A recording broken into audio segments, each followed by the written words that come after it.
to center the clay. I'm centering the clay with pressure from my both hands and I have to go with the speed of a wheel.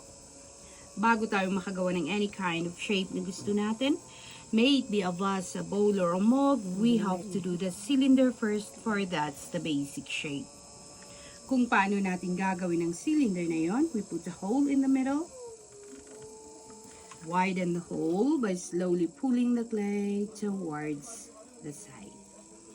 At this point, with controlled pressure from my both hands, I'm going to compress the clay together and then dahan-dahan ko siyang iangat sa taas. One more time.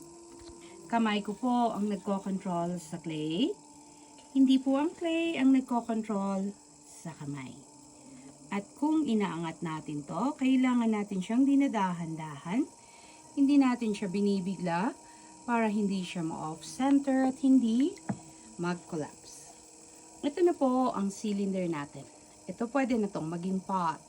But we are going to reshape this for us to see how far the clay goes.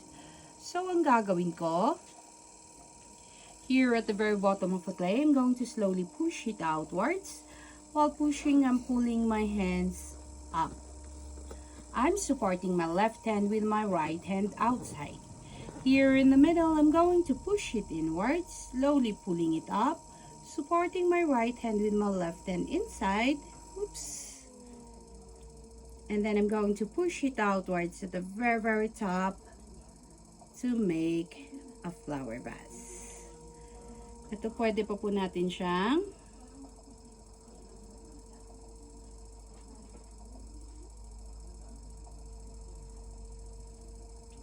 manipis masyado.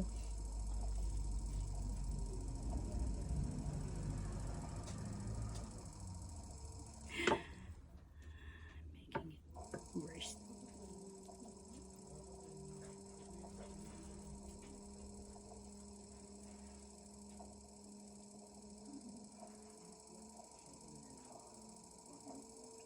Okay.